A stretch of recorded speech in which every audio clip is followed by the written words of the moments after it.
Dan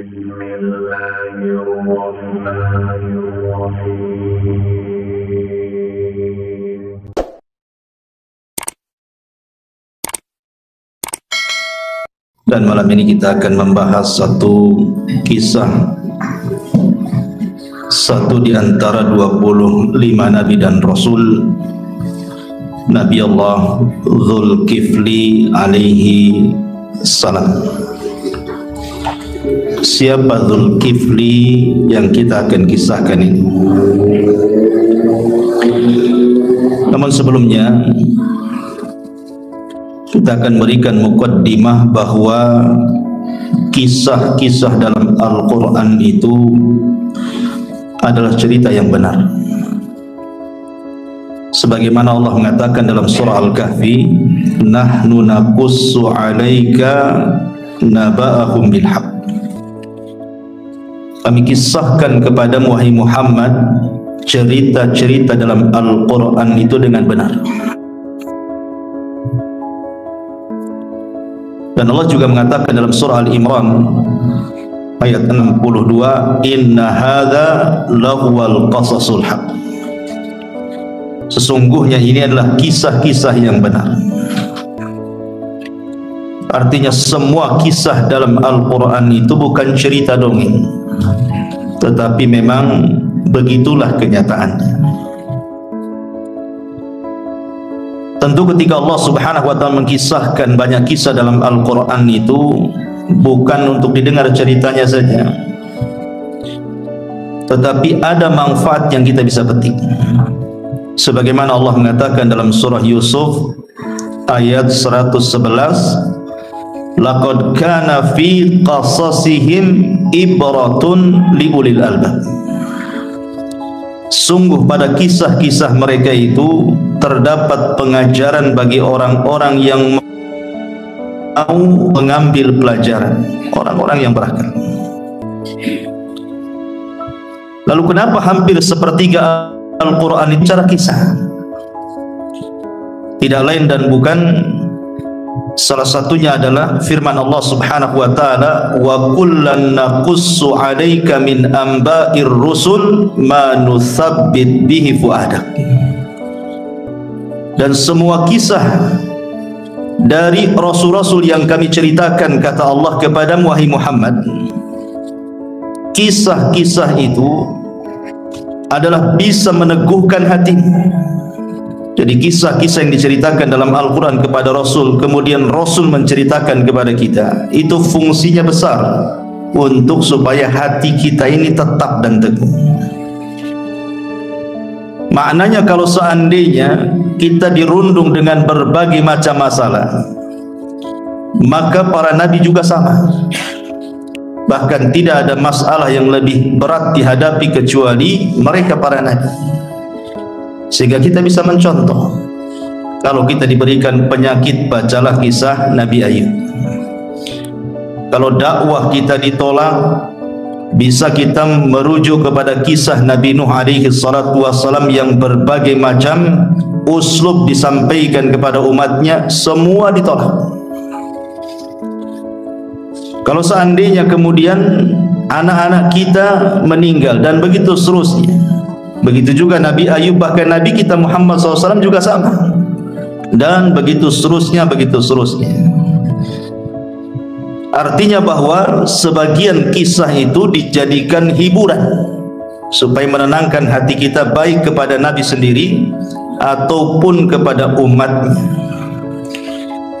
Makanya Allah Subhanahu wa ta'ala mengatakan, wa iyukadzibuka faqad kadzdzabal ladzina min qablihim ja'atuhum rusuluhum bil bayyinati waz zuburi wal kitabil munir thumma akhadtu alladhina kafaru fa kaifa kana nakir.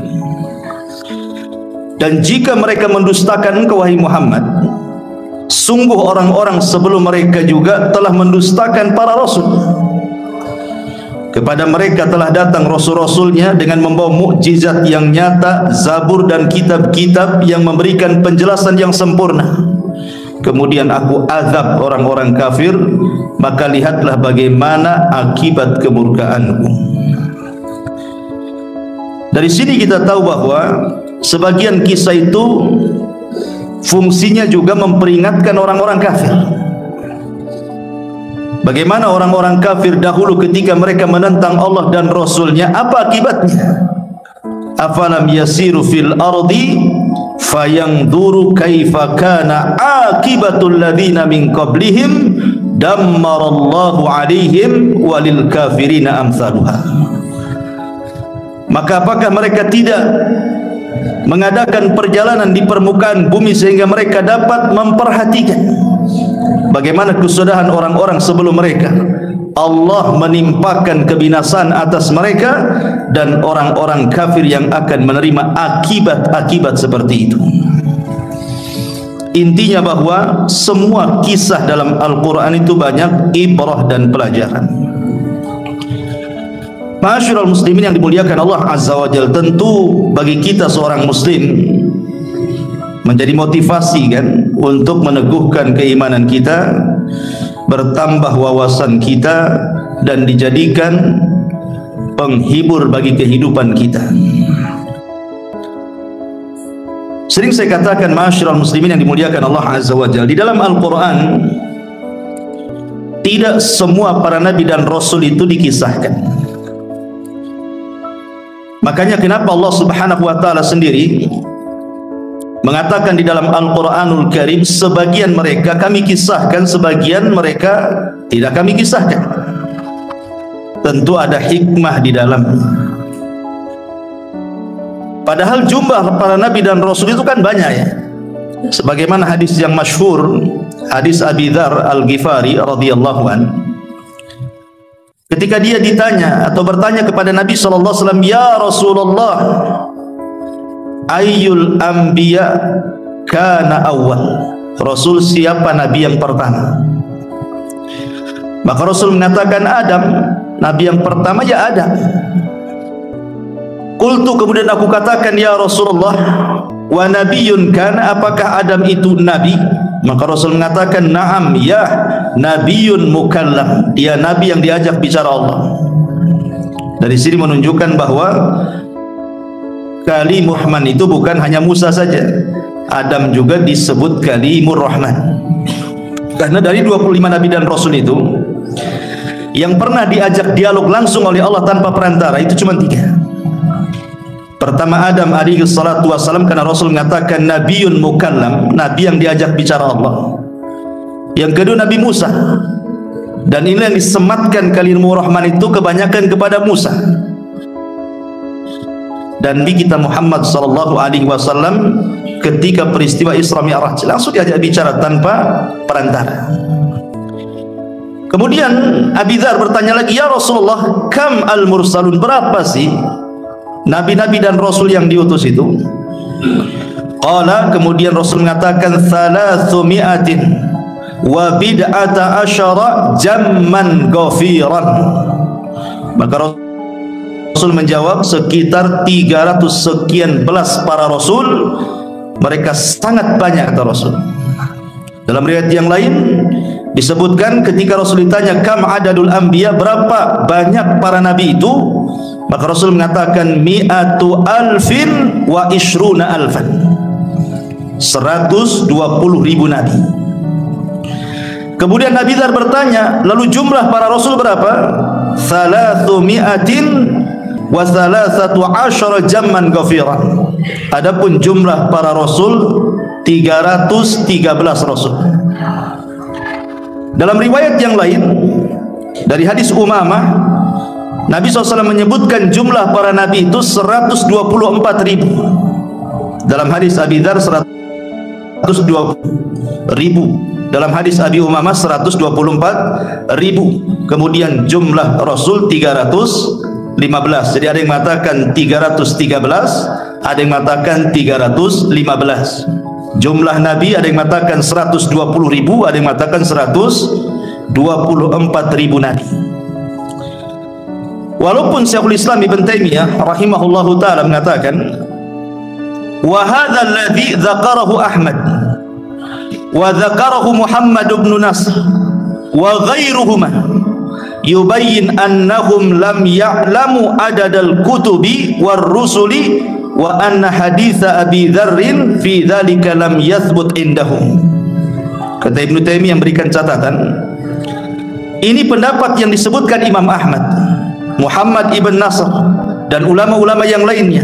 Mereka menjelaskan bahwa tidak diketahui berapa jumlah kitab-kitab yang turun dan berapa jumlah rasul-rasul yang diutus.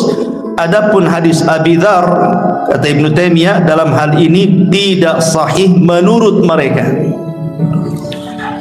Dan Lajnah Daimah pernah ditanya tentang jumlah nabi dan rasul, mereka mengatakan la ya'lam adaduhum illallah, tidak ada yang tahu jumlah mereka kecuali Allah Subhanahu wa taala. Tetapi kalau seandainya hadis Abi Dzar itu sahih dan hadis Abi Umamah, maka kita sudah mengetahui berapa jumlah para nabi dan rasul tersebut, antara 120 sampai 124 ribu, dan jumlah rasul antara 313 atau 315 rasul. Taib. Tetapi ikhwatu fillah, dari sekian banyaknya para nabi itu, baik yang mensahihkan ataupun yang melemahkan hadis ini, sepakat berjumlah mereka banyak. Semua para nabi dan rasul itu diutus untuk mendakwahkan tauhid. Ini intinya. Dan itu disebutkan dalam Al-Quran surah An-Nahl 36, walaqad ba'atsna fi kulli ummatir rasulan an i'budullaha wajtanibu taghut. Tidak ada satupun seorang nabi dan rasul yang kami utus pada tiap-tiap umat ini kecuali mereka menyerukan kepada umatnya, u'budullah, sembahlah Allah, tauhidkan Allah, dan jauhi sesembahan selain daripada Allah. Dan Allah kuatkan dalam surah Al-Anbiya 25, wa ma arsalna min qablika mir rasulin illa nuhi ilaihi annahu la ilaha illa ana fa'budun. Dan kami tidak mengutus seorang rasul pun sebelum kamu, melainkan kami wahyukan kepadanya bahwa tidak ada sesembahan yang berhak disembah kecuali aku, kata Allah, maka sembahlah aku oleh kalian. Itu inti semua nabi dan rasul diutus oleh Allah mendakwahkan dakwah tauhid. Pertanyaan pun muncul, dari 25 nabi dan rasul yang Allah ceritakan dalam Al-Quran itu, ikhwan, itu tidak semua diceritakan juga. Jangan cerita yang 120 ribu ya. Yang 25 nabi dan rasul, di mana 18 namanya tercantum dalam surah Al-An'am dan sisanya tercantum dalam beberapa surat dalam Al-Quran sehingga genap menjadi 25 nabi dan rasul, itu tidak semua diceritakan. Ada yang diceritakan secara lengkap seperti Nabi Musa lengkap gitu ya, Nabi Yusuf lengkap, Nabi Ibrahim lengkap. Tapi ada juga yang hanya diceritakan secara global-global saja. Yang lebih anehnya juga ada nabi yang tidak ada kisahnya. Seperti siapa? Ini kisah nabi yang kita akan ceritakan, Dzulkifli. Quran tidak menyebutkan kisahnya, hanya isyaratnya saja di 2 ayat dalam Al-Quran. Kemudian Ilyasa, kemudian Ilyas, tidak ada kisahnya. Ada juga yang global seperti Nabi Soleh, global-global saja. Nabi Syuaib global gitu ya, tidak dijelaskan dari masa dakwah kecil sampai wafat, tidak ada. Apa hikmahnya? Kenapa tidak semua diceritakan oleh Al-Quran?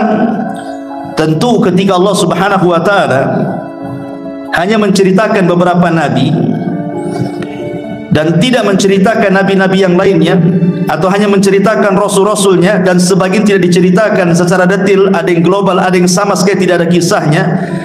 Sebenarnya pelajarannya adalah karena Al-Quran hanya menitik beratkan kepada beberapa soalan. Yang pertama, Al-Quran hanya ingin menjelaskan bagaimana seruan para nabi dan rasul sejak zaman Adam sampai rasul kita, bahwa seruan mereka sama, tauhid, bagaimana mengajak manusia untuk menyembah Allah Subhanahu wa ta'ala.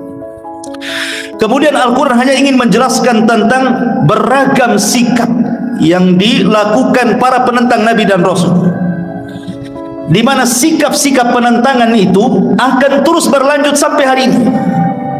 Jadi Quran mencontohkan Bagaimana dulu Fir'aun menentang Musa, Namrud menentang Ibrahim, kaum Nuh menentang Nuh, kaum Sodom menentang Lut, dan begitu seterusnya. Bahwa ragam sikap masyarakat di zaman para nabi dahulu yang menentang para nabinya itu akan senantiasa terulang. Dan azab yang diturunkan kepada mereka pun akan ada kemiripan dengan azab-azab yang Allah akan timpakan pada hari ini. Cuman bedanya, kalau dulu Allah mengazab itu menghancurkan semua kaum yang menentang. Kalau sekarang kan tidak.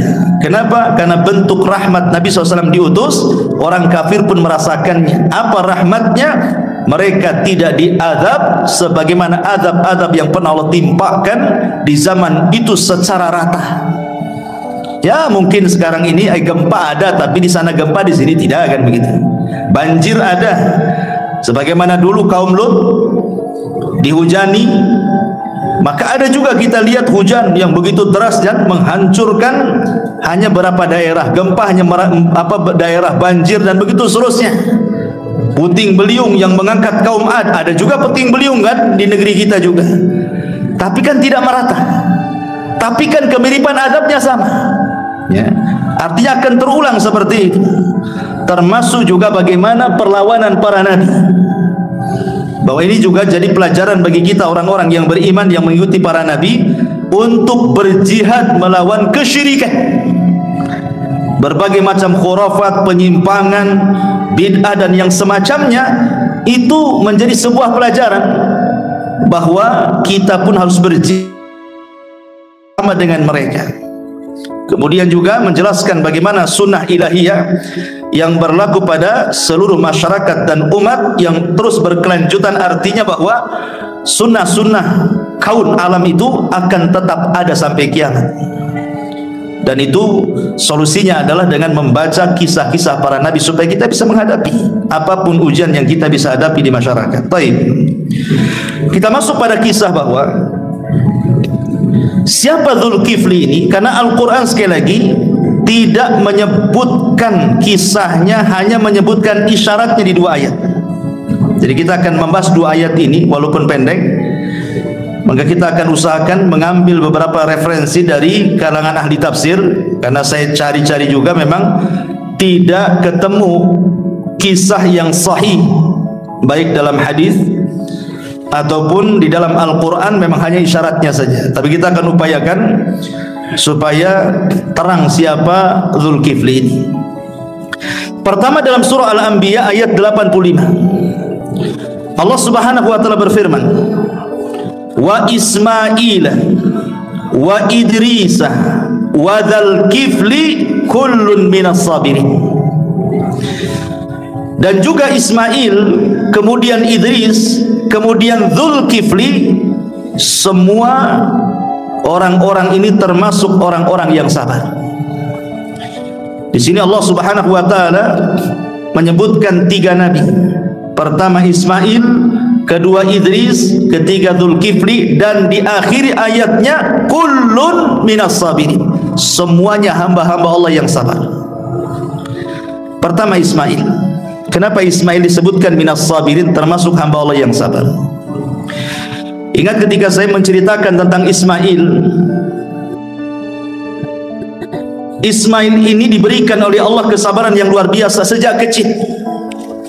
Dia dihantarkan oleh Ibrahim bersama Hajar ke sebuah wadi ghairi dizara'in, lembah, tidak ada tanaman, tidak ada binatang, tidak ada manusia, gurun pasir, kerong kelontang, panas luar biasa. Diletakkan begitu saja berdua dengan ibunya. Ini kan menunjukkan kesabaran. Siapa yang sabar coba? Diletakkan berdua bersama ibundanya, tidak ada orang pula di situ. Kemudian yang kedua, setelah dia usia remaja belasan tahun, Ibrahim pula baru datang menengok dia.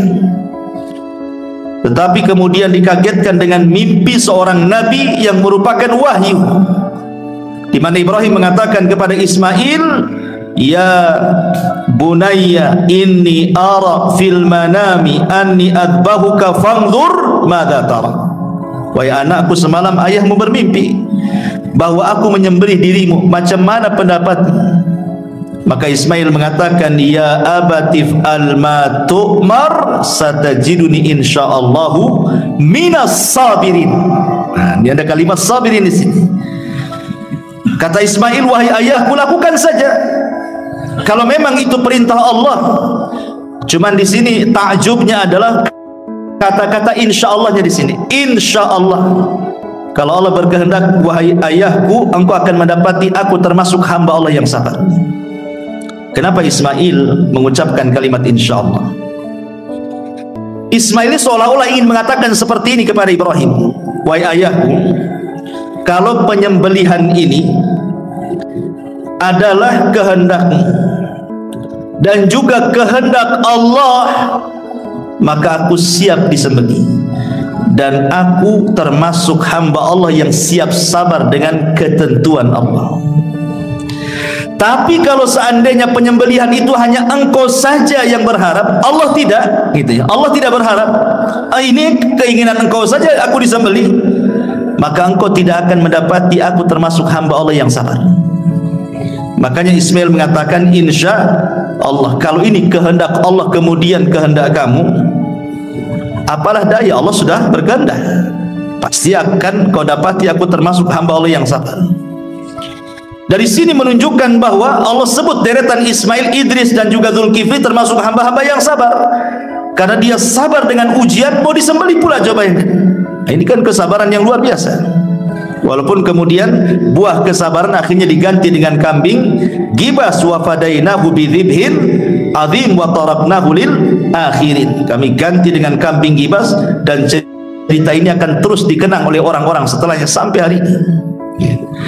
Adapun Dzul Idris, kenapa Idris juga dikategorikan minas sabirin? Apa kesabaran Idris itu? Dikatakan oleh ahli sejarah, Ibnu Ishaq rahimahullahu ta'ala mengatakan, Idris ini awal man khatta bil qalam. Jadi dia orang yang pertama kali mencatat dengan pena. Dan Idris disebut Idris itu karena diambil dari kata dirasa. Dirasa itu artinya belajar. Jadi Idris itu memang setiap hari membaca, menulis dan belajar. Dan dalam dunia ilmu, menuntut ilmu itu perlu dengan kesabaran. Kalau orang tidak sabar, tidak akan dapat ilmu. Makanya Yahya ibn Abi Katsir mengatakan, sebagaimana menukilkan Imam Nawawi dalam kitabnya Syarah Sahih Muslim, apa kata Yahya ibn Abi Katsir? La yustata'ul ilmu birahatil jism. Ilmu itu tidak mungkin didapat kalau kita istirahat badan. Mungkin nggak antum tidur-tidur di rumah, nggak ngapa-ngapain kemudian cerdas? Nggak, mustahil itu. Cerdas Ustaz, kenapa? Saya dapat ilmu laduni, kata. Laduni dari mana? Nah, coba saja. Nggak ada ilmu laduni. Ilmu pandai sendiri itu nggak ada. Kalau pandai tidur ya. Masyarul muslimin yang dimuliakan Allah Azza wa Jalla, sampai Al-Hafidh Al-Khatib Al-Baghdadi rahimahullahu ta'ala menukilkan perkataan Abi Ahmad Nasr ibn Ahmad Al-Iyad. Beliau mengatakan, la yunalul hadzal ilmu illa man attala dukkanahu wa kharaba bustanahu wa hajara ikhwanahu wa mata aqraba ahlihi falam yashhad zanazatahu. Lihat kata beliau, ilmu itu tidak akan diperoleh kecuali orang yang meninggalkan dunia perdagangannya, dia tinggalkan tokonya. Yang kedua, hancur kebunnya karena tidak dirawat, karena dia sibuk belajar.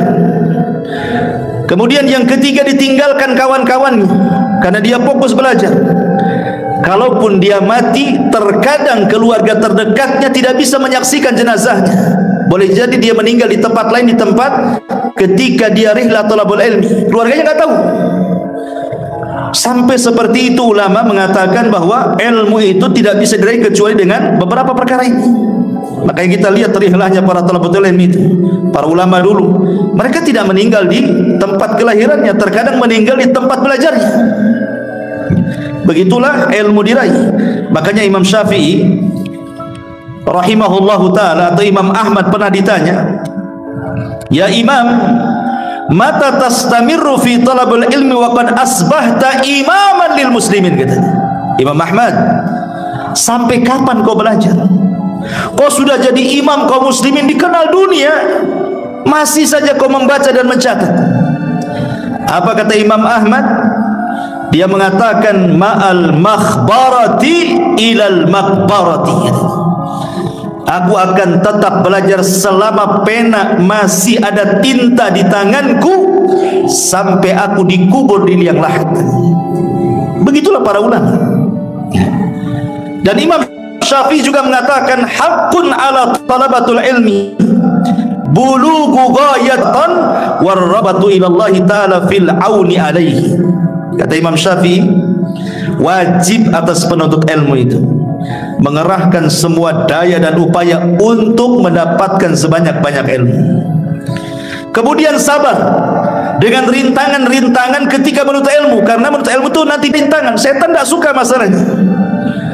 Kemudian dia betul-betul ada kecintaan dalam menuntut ilmu kepada Allah, agar Allah menolong perjalanan talabul ilmi. Dari sini Imam Syafi'i mengatakan sebuah syair yang masyhur dibaca para talabatul ilmi. Apa syairnya Imam Syafi'i? Akhi, kata Imam Syafi'i, lan tanalal ilma illa bisittatin sa'umbika an tafsiliha bibayanin dzakaun wa hirsun wa ijtihadun wa bulghatun wa suhbatu ustadin wa tulu zamanin. Nah, lihat syairnya Imam Syafi'i. Saudaraku, kata Imam Syafi'i, kalian tidak mungkin mendapatkan ilmu kecuali dengan 6 perkara. Kemudian Imam Syafi'i mengatakan, saya akan jelaskan secara rinci 6 perkara itu. Zakaun, siapkan kecerdasan.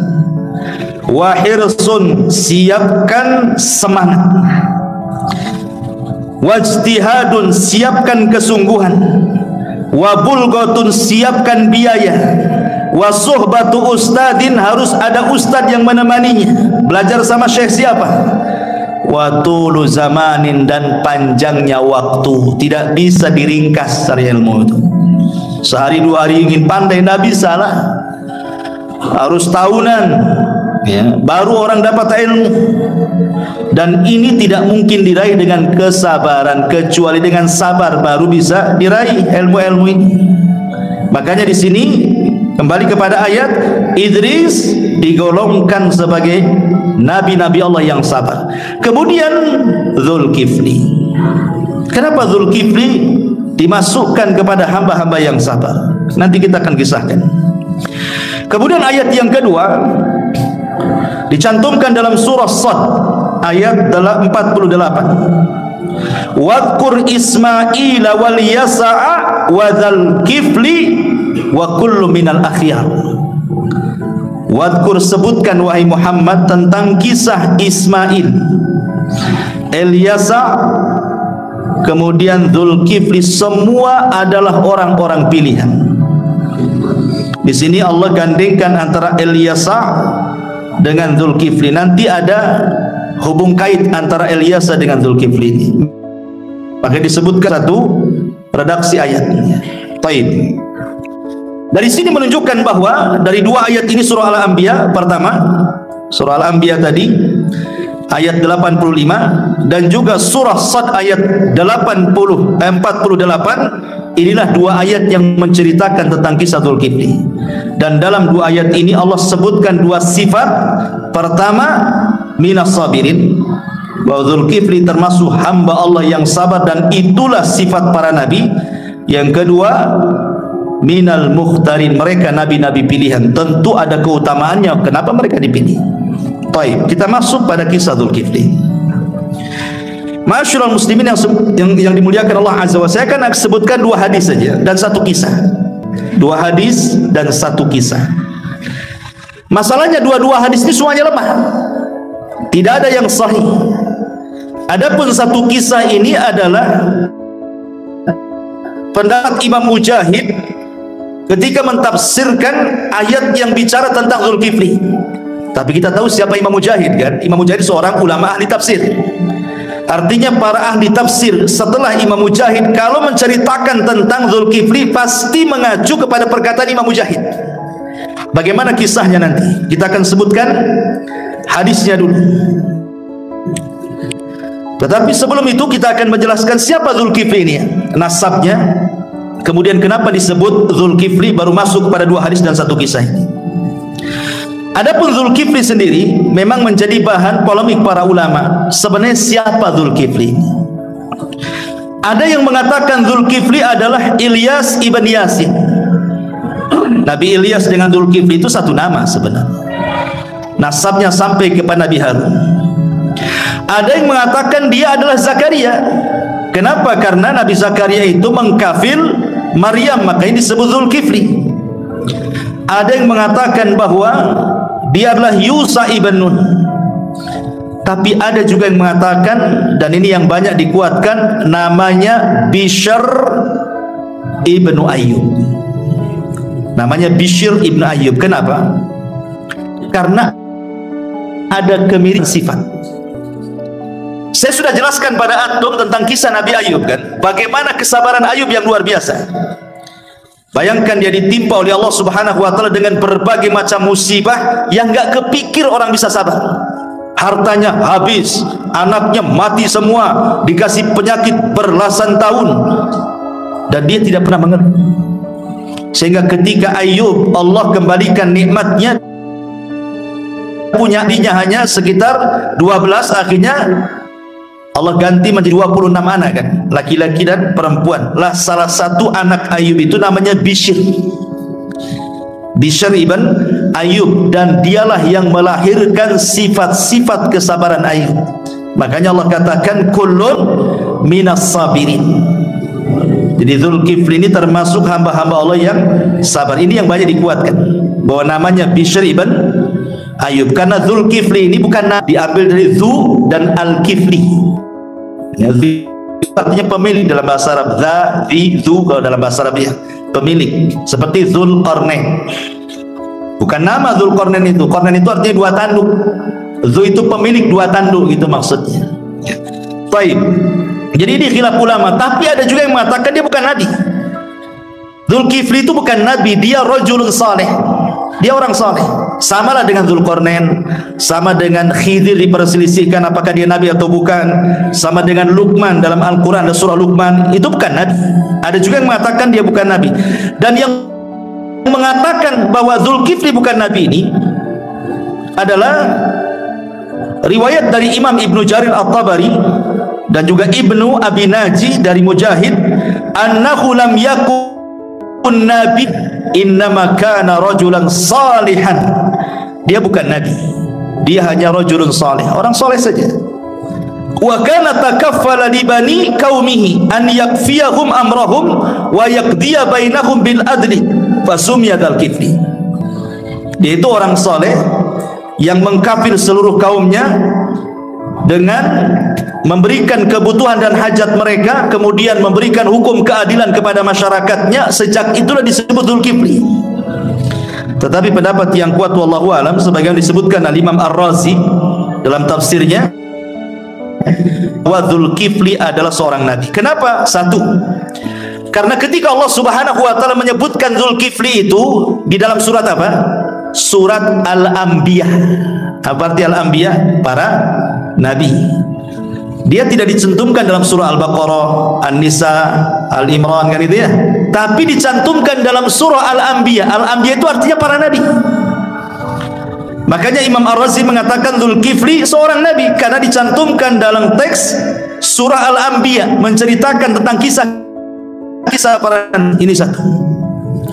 Yang kedua, kata Imam Ar-Razi rahimahullahu ta'ala, Allah mensejajarkan menyebut satu nafas dengan dua nabi setelahnya, sebelumnya. Pertama Ismail, yang kedua Idris, yang dua-duanya sepakat Ismail dan Idris itu nabi.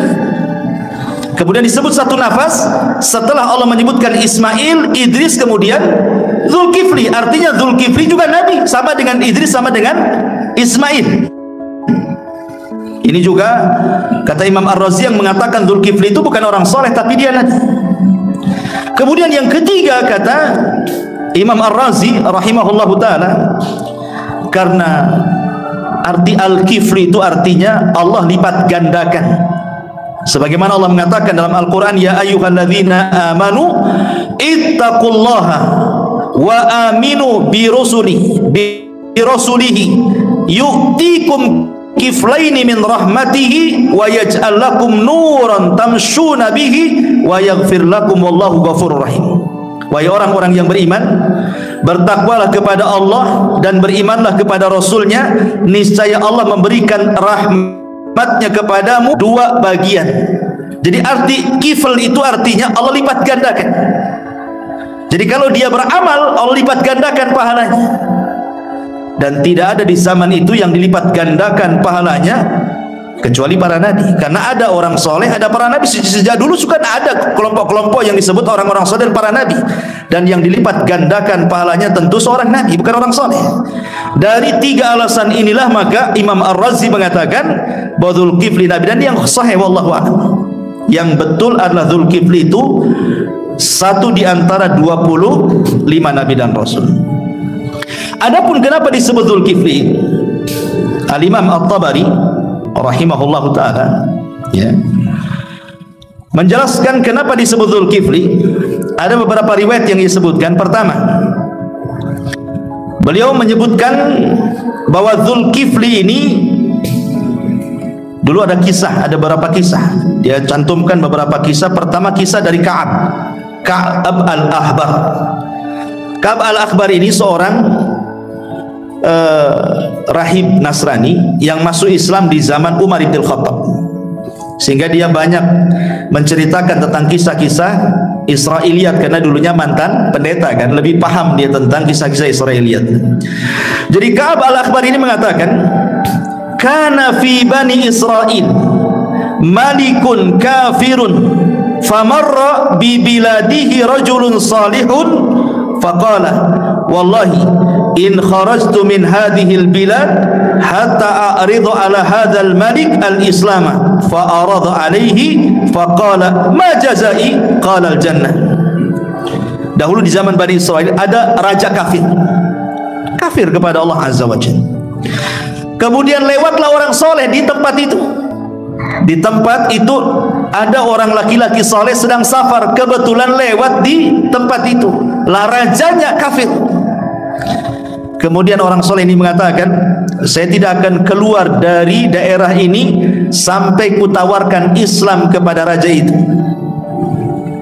Akhirnya kemudian dia menawarkan keislamannya kepada raja itu. Kata raja ini, kalau aku masuk ke agamamu, kira-kira apa balasanku?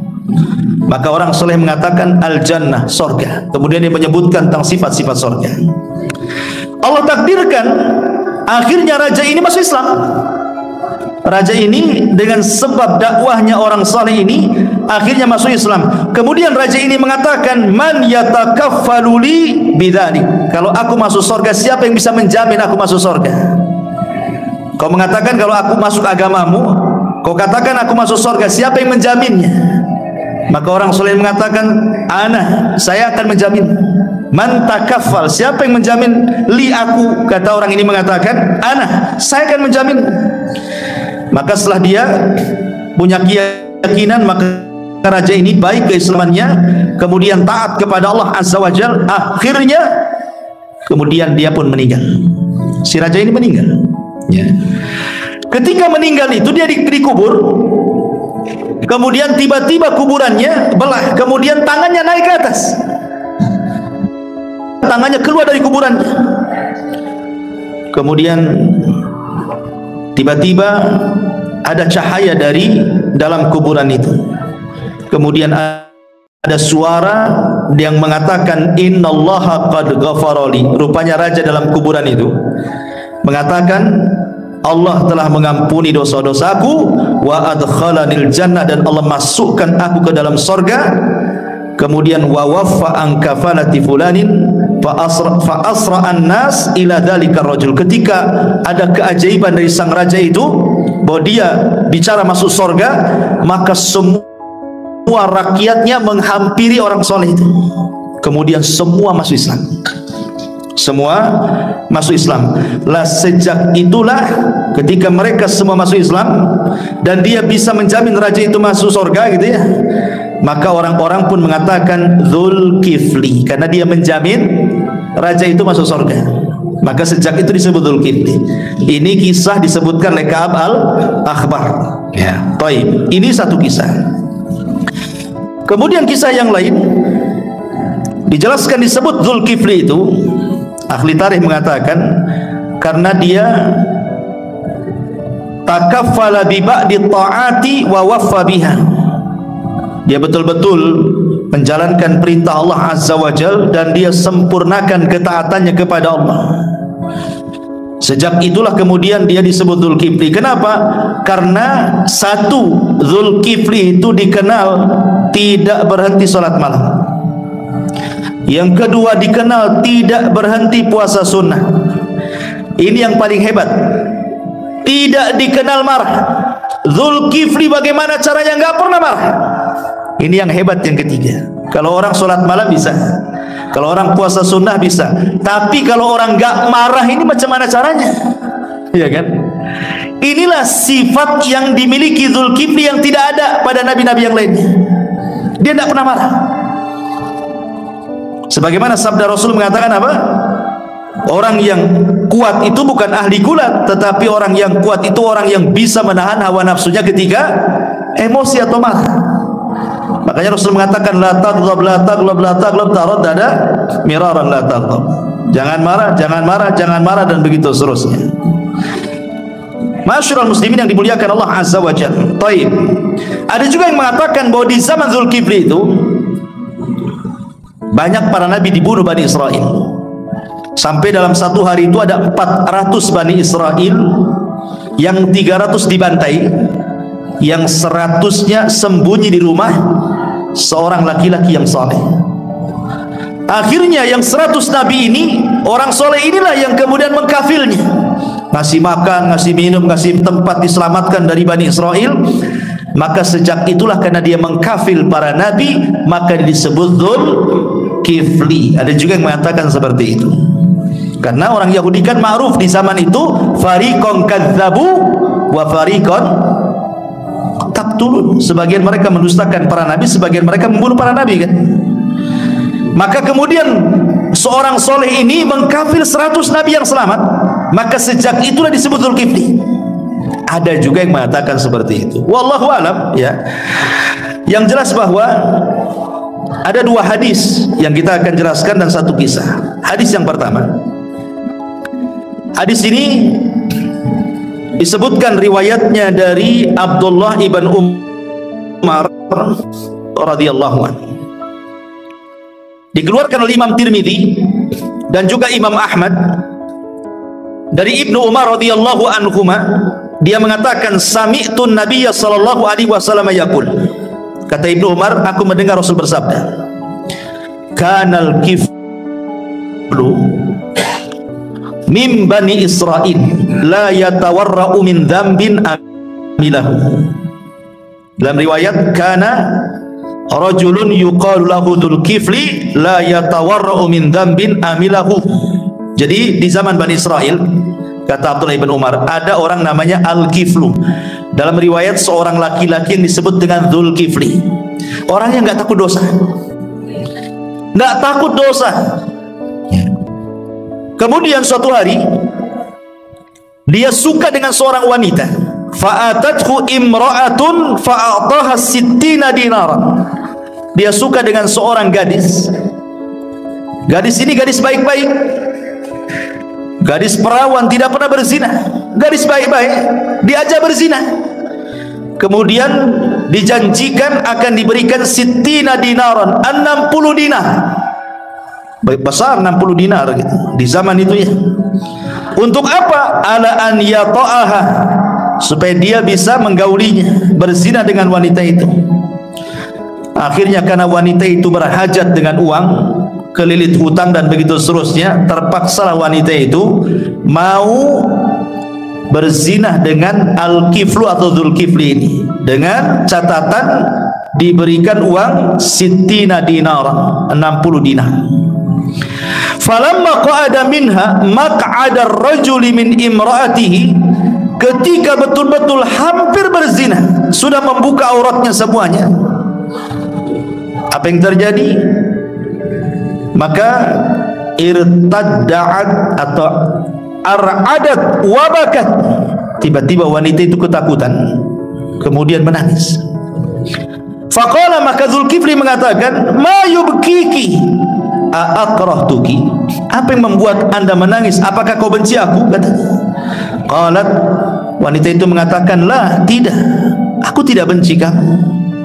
Walakinnahu, akan tetapi, kata wanita ini, dia mengatakan, akan tetapi, kata wanita ini, aku tidak pernah mengamalkan amalan ini sebelumnya. Aku mengamalkan amalan ini ma hamalani alaihi illa hajah. Kenapa aku mau berzina denganmu dengan bayaran 60 dinar itu? Karena ada hajat masalahnya. Maka ketika mendengar hal ini, Zulkifli mengatakan, taf'alina anti hadha wa ma fa'altihi. Kau hendak melakukan seperti ini pada sebelumnya kau tidak pernah melakukannya. Kalau begitu, idhabi fahiyalah, aku tidak akan melakukan kepadamu. Pergi, ambil uang ini dan jangan pernah kembali. Tak jadi berzina, uangnya dikembalikan. Kemudian dia termenung sendiri. Setelah termenung sendiri, dia tahu banyak dosanya. Langsung dia mengatakan, wallahi la a'sillaha ba'daha abada. Setelah peristiwa ini, kata Zulkifli, aku tidak akan maksiat selamanya. Famata min lailatihi, maka setelah dia bertobat dan janji tidak akan melakukan kemaksiatan, Allah takdirkan meninggal pula malam itu. Fa asbaha maktuban ala babihi innallaha qad ghafara lil kifli. Setelah dia meninggal, tiba-tiba ada tulisan depan rumahnya, Allah sudah mengampuni orang namanya Al-Kiflu. Hadis ini dikeluarkan Imam Ahmad dan juga Imam Tirmidzi, tetapi sayang hadis ini lemah. Syekh Nasiruddin Al-Albani rahimahullahu taala melemahkannya. Walaupun sekali lagi Imam Ibn Hibban mengatakan hadis ini sahih, Imam Hakim juga sama, dan juga Imam Zahabi menyepakatinya, tapi Syekh Al-Albani rahimahullahu taala mengatakan hadis ini tidak sahih. Bahkan Abu Hatim Ar-Razi mengatakan la yu'raf illa bihaditsin wahid. Tidak dikenal hadis ini tentang masalah Zulkifli kecuali hadis ini, tetapi hadis ini tidak sahih. Kalaupun sahih, anggaplah ini kan ulama berselisih tentang tashdid dan tad'if ya, ada yang mensahihkan, ada yang melemahkan. Syekh Al-Albani mengatakan ini lemah. Kalaupun sahih, lau faradna, anggaplah hadis ini sahih, maka mustahil yang dimaksud Zulkifli dalam hadis ini adalah Nabi yang kita sedang bicarakan. Tak mungkinlah seorang Nabi tidak takut dosa. Ini gimana ceritanya? Boleh jadi di sini ada kemiripan nama saja, kata ulama. Ada namanya Zulkifli tapi bukan Nabi. Mungkin Zulkifli yang lain dari Zulkifli yang ada di zaman Bani Israel. Nggak mungkinlah disematkan seorang Nabi tidak takut dosa kan, sampai melakukan pezinahan seperti itu. Mustahil. Karena seorang Nabi itu sudah Allah tarbiyah sejak kecil kan. Seperti Rasulullah SAW sudah ditarbiyah sejak kecil, akhlaknya bagaimana, afafnya, menjaga kehormatannya, sehingga tidak ada yang mencela akhlak seorang Nabi. Rata-rata para penentang Nabi itu yang dicela bukan akhlaknya tapi dakwahnya, sehingga mustahil ini disematkan kepada Zulkifli. Itu pun kalau hadis ini sahih. Ini satu riwayat. Riwayat yang kedua sebutkan oleh Imam Ibnu Jarir dari Abi Musa dan Mujahid serta Qatadah, berkata Umar ibn Abdurrahman ibn Haris, qala Abu Musa berkata dari Nabi sallallahu alaihi wasallam, inna dzal kifli lam yakun nabiyyan walakinnahu kana 'abdan salihan fatakaffala bi amali rajulin salihin inda mautihi wa kana yusalli lillahi kulla yawmin mi'ata salatin fa ahsanallahu ats-tsana 'alaihi. Sesungguhnya Zulkifli bukan nabi, tapi dia seorang hamba yang saleh. Dia menggantikan posisi orang soleh saat kematiannya, di mana orang soleh yang meninggal ini setiap malam sholat 100 kali. Jadi ada orang soleh setiap malam itu solat dalam sehari itu mi'ata salatin, 100 solat. Kemudian orang soleh ini meninggal berwasiat kepada anak muda, gantikan posisiku. Maka anak muda ini menggantikan posisi orang soleh. Sejak itulah Allah mengangkat derajatnya dan disebut dia dengan Zulkifli, karena mewakili ibadahnya orang soleh setelahnya, sebelumnya. Maka tapi sekarang dua hadis ini semua lemah. Dua hadis ini tidak sahih. Tapi yang menarik saya ingin ceritakan adalah apa yang dikatakan Imam Mujahid ketika bercerita tentang siapa Zulkifli. Ini yang menarik kita kisahkan. Jadi Al-Imam Mujahid yang diriwayatkan oleh Imam Ibnu Jarir, kemudian juga Ibnu Abi Hatim dari jalan Daud ibn Abi Hindi dari Mujahid yang mengatakan, dahulu Nabi Ilyasa. Nah, makanya di sini nyambung. Tadi kan dalam ayat Shad di situ Allah sebutkan Ilyasa dengan Zulkifli kan. Ya, wadhkur Ismail wal Yasa wadal Kifli, sebutkan Ismail, Ilyasa dan Zulkifli. Karena kalau kita cerita Zulkifli tidak lepas dari Ilyasa. Walaupun Ilyasa punya kisah sendiri ya, nanti belum saya ceritakan.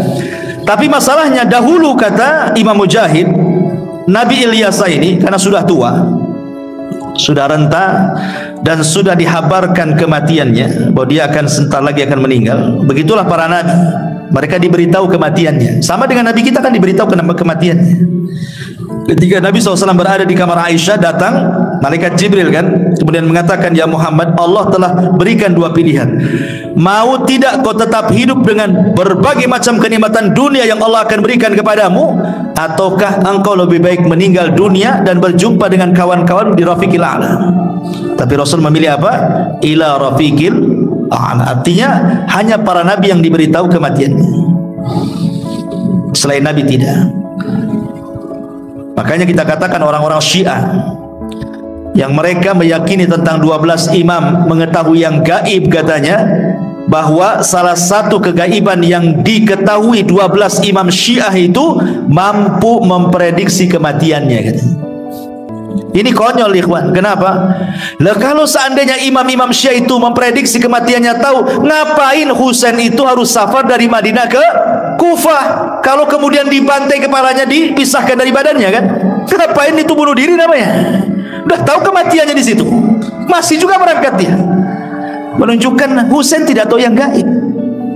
Ali radhiyallahu an ketika hendak sholat subuh, kalau dia tahu kematiannya akan dibunuh oleh Abdurrahman bin Mulzam, tentu Ali tidak akan keluar sholat subuh kan? Jadi tidak mungkinlah, tidak ada satupun yang tahu kematiannya kapan. Itu hanya karang-karang orang Syiah saja, kecuali Nabi. Nabi diberitahu kematiannya kan? Sedangkan Nabi tidak. Masyarul muslimin yang dimuliakan Allah Azza, kembali bahwa jadi Ilyasa ini dihabarkan oleh Allah Azza wa Jalla telah dekat kematiannya, sehingga dia mencari orang yang akan bisa meneruskan keinginannya, cita-citanya. Akhirnya dia kumpulkan Bani Israel. Semua dikumpulkan Bani Israel ini oleh Ilyasa alaihi salam. Kemudian kata Ilyasa, man yataqabbal li bi thalathin astakhlifuh. Siapa yang bisa menggantikan aku dalam 3 perkara, ku jadikan dia pengganti posisiku. Memimpin Bani Israel, menjadi seorang raja, dan dia menjadi nabi. Tentu anak-anak muda datanglah dari mana-mana, ingin menggantikan posisi Ilyasa. Siapa yang tidak ingin menjadi pemimpin kan itu? Semua pengenlah, asal melakukan 3 perkara. Jadilah dia penggantiku, kata Ilyasa. Apa itu? 1, jangan pernah meninggalkan sholat malam.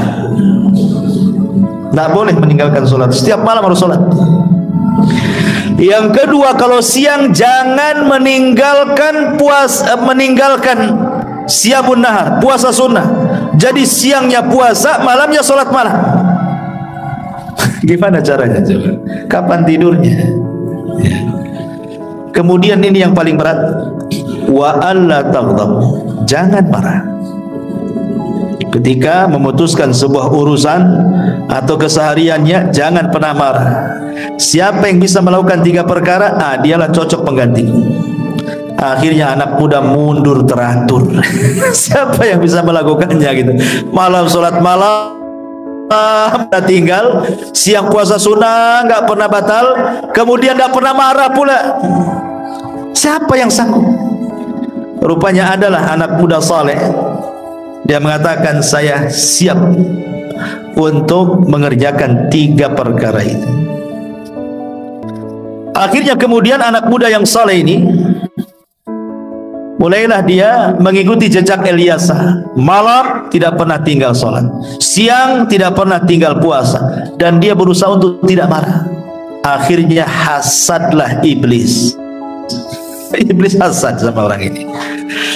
Karena hasadnya iblis ini, akhirnya iblis mengerahkan seluruh bala tentaranya, buat dia tidak sholat malam, buat dia tidak puasa, minimalnya buat dia emosi. Digoda dengan berbagai macam godaan, tetap aja sholat malam, tetap aja puasa, dan anehnya tidak bisa dia emosi, tidak bisa dia marah. Marah iblis anak buahnya, tidak becus kalian. Akhirnya dia hadapi sendiri. Masya Allah, iblis turun tangan. Kalau dari dengkotnya yang turun kan beda cara godanya. Kalau kerocok-kerocoknya biasa saja. Tentu kalau iblis yang turun, triknya kan beda tuh. Akhirnya apa? Jadi anak muda ini kan sudah menggantikan posisi Ilyasa. Sedang diuji dulu, dikasih pelajaran kan, sampai dia meninggal. Ilyasa bisa nggak dia melakukan 3 perkara? Jadi Ilyasa dia hanya duduk istirahat memperhatikan anak muda itu saja. Akhirnya iblis pun datang di saat kailulah. Kailulah itu kubail al-zuhri, mendekati waktu zuhur, itu disebut kailulah. Di sini ada sunnah apa? Tidur siang. Kata Rasul, kilu fa inna syaitana la yakin. Tidurlah siang kalian, karena setan itu tidak pernah tidur siang. Artinya kalau kita tidur siang berarti tidur kita menyelisihi syaitan. Khilaf para ulama kapan yang dimaksud waktunya tidur siang itu, tapi pendapat yang kuat wallahu alam artinya kubain az-zuhur, mendekati waktu zuhur, ya antara 10:30 jam 11. Lah itulah sunnahnya kailulah itu. Kailulah itu tidak mesti, bukan berarti tidurnya kayak tidur di malam hari, tidak, cukup dengan 15 menit, 10 menit, hanya membaringkan saja. Bahkan ada peneliti kesehatan dari barat gitu ya, siapa yang melanggengkan istirahat hanya 10 menit saja menjelang zuhur, hanya baring itu saja, maka akan terhindar dari stroke. Itu yang meneliti orang Amerika. Tapi kita walaupun gak akan ada yang meneliti, kita yakin bahwa setiap sunnah itu pasti ada faedah kesehatan kan. Selesai kita ini samina wa ta'ala. Kalau orang barat itu kan mereka kan meneliti kenapa Islam begini, kenapa Islam begitu, makanya diteliti oleh mereka. Sampai tidur Nabi aja mereka teliti. Baik, jadi intinya bahwa datanglah si iblis ini di saat kailulah, ikhwan. Itulah satu-satunya waktu bagi anak muda ini istirahat. Kenapa? Karena malam dia ada tidur. Dia sholat malam terus, nanti paginya dia puasa lagi. Jadi waktu tidur itu ada ketika kailulah itulah. Iblis datang di waktu ketika dia istirahat. Jadi dia datanglah kepada anak muda itu, ngetuk pintunya. Kemudian diterima. Siapa? Rupanya ana syaikhul azuz, katanya. Saya ini orang tua. Memang dia menjelma iblis ini orang tua yang sangat renta sekali. Kemudian dia mengatakan, aku ada masalah. Kenapa masalahnya? Inna baini wa baina qaumi khusumah wa innahum zalamuni wa fa'alu bi wa fa'alu, dan begitu seterusnya. Wahai anak muda, aku ini kaki yang didolimi kaumku, katanya. Mereka mendolimiku begini-begini, tolonglah. Bisa enggak kau keluar sebentar, kemudian selesaikan urusan saya, katanya. Kata anak muda, tidak bisa, ini waktu istirahat saya tidak bisa lagi, besok saja, dijanjikan besok, karena ini waktu istirahatnya masalahnya. Kalau enggak waktu itu kapan lagi mau tidur? Tetapi akhirnya diganggu, tidak bisa tidur juga dia. Kemudian keesokan harinya dia datang ke majelis ta'lim, majelis qadha, mau menyelesaikan urusan kaki ini. Rupanya kaki ini pula tak datang. Si iblis ini pulanglah, dia tak datang. Ketika di Kailula hari kedua, rupanya datang pula ngetuk pintu. Bayangkan, waktu istirahat kedua, dia belum tidur tuh 1 hari. Hari kedua belum tidur lagi. Pas mau istirahat di jam-jam Kailula, diketuk pula pintu itu. Rupanya kakek itu lagi. Kemudian anak muda ini, kan saya sudah ngomong, kenapa kau tak datang tadi? Alasannya satu gudang, ngeles lah begini. Akhirnya kemudian dia pun disibukkan dengan kakek itu, tak istirahat lagi. 2 hari bayangkan tak tidur. Itu kalau kejadian sama antum, nggak bisa orang kurang istirahat itu pasti tersulut emosi lah. Orang kalau kurang tidur diganggu apa? Pas hari ketiga, namanya manusiawi lah anak muda ini. 3 hari tak tidur bisa tumbang kan? Sementara dia syaratnya tidak boleh meninggalkan sholat malam, tidak boleh meninggalkan puasa sunnah. Kalau sampai tumbang kan gagal akhirnya ujiannya kan. Hari ketiga dia ngomong sama keluarganya, nanti kalau kakek itu datang lagi jangan dikasih masuk, kunci dari dalam katanya. Ini saat istirahat saya, kapan lagi saya istirahat katanya. Akhirnya dikunci dari dalam. Subhanallah, ketika hampir mau tidur, rupanya diketuk lagi pintu itu. Pintu rupanya ketika matanya terbuka diisyaratkan, rupanya dia ngetuk dari dalam, bukan ngetuk dari luar. Bukannya udah masuk. Kalau orang ngetuk dari luar kan enak, jangan kasih masuk. Ini ngetuknya dari dalam, sudah masuk ngetuk dia. Loh, kok ada di sini kan, itu maksudnya kan? Ya namanya iblis bisa, dia masuk dari mana aja kan? Bisa dari ventilasi, dari apa kan itu ya? Loh, kok bisa ngetuk dari dalam? Orang itu pintu tuh dari luar gitu. Akhirnya dia tahu ini bukan orang, ini pasti setan. Ya. Kemudian dia mengatakan, anta syaitan, pasti kau setan. Anta iblis, pasti kau iblis katanya. Kenapa kau ganggu aku katanya. Kemudian iblis dia mengatakan, ya saya iblis. Kenapa? Karena aku hendak menyesatkan kamu supaya engkau tidak sholat malam. Yang kedua, aku akan melemahkan kamu supaya kamu tidak puasa sunnah. Dan aku akan membuat kau emosi supaya kau marah. Tapi kau tak bisa digoda pula, kata si iblis. Masih juga sholat malam, masih juga puasa sunnah, tak ada emosi-emosinya pula. Aku nyerah, kata iblis, pergi dia akhirnya. Sejak itulah dia dikenal dengan Dzulkifli. Kenapa? Karena takafal, mengganti posisi yes. Dia sanggup melaksanakan sholat malam sunnah, dan hebatnya dia tidak marah. Sejak itu disebut Dzulkifli. Inilah kisah yang banyak disebutkan oleh ahli tafsir, salah satunya juga Imam Ibnu Katsir, At-Tabari, dan ahli tafsir yang lain. Kalau cerita Dzulkifli itu pasti mengambil kisahnya Imam Mujahid. Tapi sekali lagi tidak ada yang sahih. Ya, walaupun Imam Mujahid menyebutkan ini pun secara sanadnya juga tidak jelas. Intinya bahwa Al-Quran hanya mengisyaratkan 2 ayat itu saja tadi, dan kisahnya ini kan hanya sekedar pengetahuan. Kebanyakan kisah-kisah Dzulkifli ini diambil dari kisah-kisah Israiliyat. Bahkan orang-orang Yahudi dalam perjanjian lama Taurat, ya, mereka menganggap bahwa Dzulkifli itu bukan Bishr, tetapi namanya Hazkiel. Nabi Hazkiel yang ma'ruf kisahnya. Nanti ketika kita mengkisahkan tentang kisah Ilyasa, ya, ada Nabi Hazkiel. Hazkiel itulah maksudnya Dzulkifli, kata mereka. Orang-orang Yahudi mengatakan seperti itu. Wallahu alam. Inilah diantara kisah singkat daripada Dzulkifli. Adapun tentang di mana letak kematian Dzulkifli, karena kan Dzulkifli ini diutus ke negeri Syam, ada yang mengatakan diutus ke negeri Iran, ada yang mengatakan ke Irak, ya. Wallahu alam. Kalau memang dia adalah putra daripada Ayub, berarti dia diutus di negeri Syam. Adapun kuburannya memang tidak ada yang jelas. Nabi-nabi itu tidak ada yang jelas kuburannya di mana. Cuman terkadang ada orang-orang dari kalangan kuburiyun, orang-orang yang suka tabaruk, menyembah kuburan itu. Terkadang mereka yasa beberapa kuburan para nabi, akhirnya mereka pun berziarah dan meminta-minta di situ. Ya, jadi memang tidak jelas. Ada yang mengatakan dia dikubur di Palestina, ada yang mengatakan di Irak, ada yang mengatakan di Syam. Wallahu alam. Ya, al ilmu indallahi azza wa jalla.